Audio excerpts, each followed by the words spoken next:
Jack B. Johnson, which is a fun name already, is a pledge delegate for Hillary Clinton in Maryland, and he's switched over and he's going to vote for Barack Obama. Now, I saw this in passing in an article, and I thought, I must be reading it wrong. It's like one of those things that you just read quickly and you think, yeah, there's something wrong there, but I zoomed past it. And then Dave brought it to my attention again, and I was like, no, I didn't read it wrong. It said a pledge delegate switching from Hillary Clinton to Barack Obama. And that's just not right.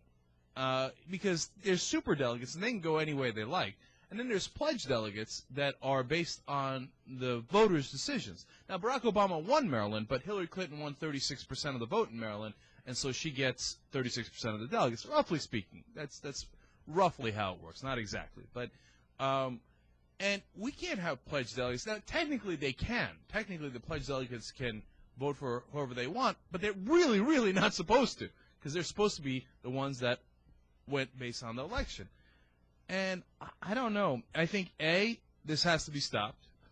B, Jack Johnson has to be publicly shamed.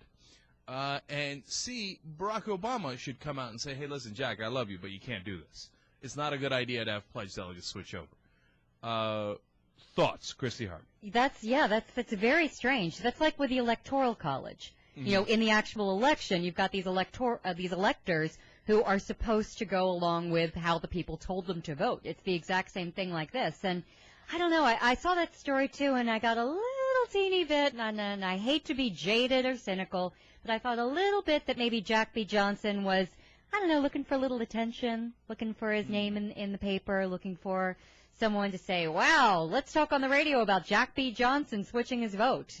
I didn't really feel like he was really doing it for a political reason. That's interesting. You know, he apparently was an Obama supporter before, then he switched over to Hillary, and now he's switched back to Obama, making him a significant flip-flopper, or as Christy points out, perhaps a significant attention, how would we normally phrase it? Whore. Right? But any way you slice it, this is a really, really bad precedent, and we can't have it. Because then you'd have real Operation Chaos, that all the pledged delegates that are supposed to vote a certain way go, well, okay, I changed my mind, too. Well, and can you imagine the backroom dealings when you've got the campaigns, you know, secretly going and saying, you know, everybody's doing it. You can switch over to Hillary or Barack or whoever they're working for, Ron Paul, if you will.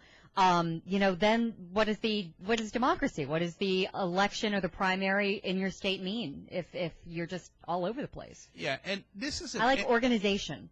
No, I'm 100% with you, 0% against you, Chris. This is an antiquated system that we use where they don't have to vote this way, and you got the electors in the general election, you got these pledged delegates in the primaries. Let's get rid of this garbage, man. I mean, if you're supposed to vote for Hillary Clinton, you vote for Hillary Clinton. That's how the people voted. We don't need you to come up with your genius own, ideas on who you're going to vote for. Because back in the day, remember why we had these folks?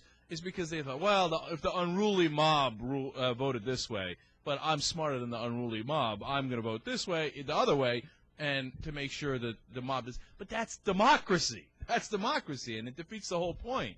So they should change the rules. I mean, the Republican Party, they can be undemocratic all they like.